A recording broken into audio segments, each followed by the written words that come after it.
বিধান শিশু উদ্যান মেধা অন্বেষণ সহযোগিতায় কলকাতা পিটুরিয়া স্ট্রিট স্থিত ত্রিপুরা ভবন এবং রাজ্যের 4টি বিদ্যালয়ের বৃক্ষরোপণের মাধ্যমে বিশ্ব ধরিত্রী দিবস পালন করা হয়। মঙ্গলবার সকাল পিটুরিয়া স্ট্রিট স্থিত ত্রিপুরা ভবনের বৃক্ষরোপণ অনুষ্ঠানে উপস্থিত ছিলেন ত্রিপুরা ভবনের যুগ্ম রেসিডেন্ট কমিশনার দীপরাজ রায় ও বিধান শিশু উদ্যান মেধা অন্বেষণ রাজ্য কনভেনার তথা বাণী বিদ্যাপীঠ দ্বাদশ শ্রেণী বালিকা বিদ্যালয়ের শিক্ষক মনোজ রায় সহ ত্রিপুরা ভবনের কর্মীবৃন্দ।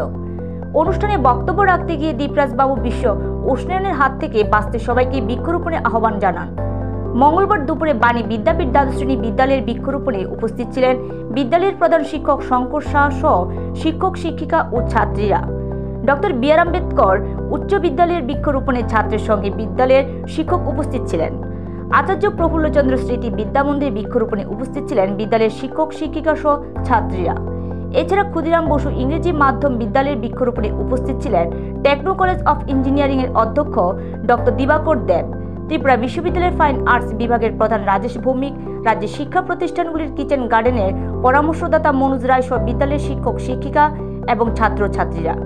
বৃক্ষরোপণ ছাড়াও বিশ্ব ধরিত্রী দিবস উপলক্ষে বসে আঁকো প্রতিযোগিতা এবং সেমিনার অনুষ্ঠিত হয়।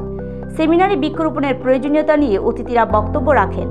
সেমিনারে বিধান শিশু উদ্যান মেধা অন্বেষণের পক্ষ থেকে 3 জন শিক্ষক শিক্ষিকা সহ 10 জন ছাত্রছাত্রীকে কিচেন গার্ডেনের শ্রমদানের জন্য শংসাপত্র প্রদান করা হয়।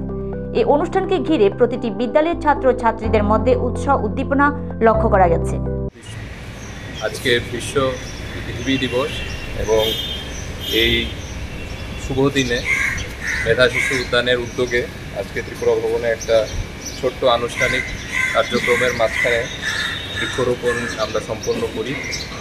এই পৃথিবীটাকে সুন্দর করার জন্য এবং গড়ে তোলার জন্য বৃক্ষরোপণটা একটা মহৎ কাজ এবং এই কাজে ত্রিপুরা ভবনের পক্ষে এবং এখানে যারা আছে আমাদের কর্মীদের ওদের সঙ্গে আজকে এই শুভ কাজ করা হয়েছে। এটা নিয়ে সবাইকে আজকের এই পৃথিবী দিবসে আমার তরফ থেকে ব্যক্তিগতভাবে সবাইকে অভিনন্দন। নমস্কার।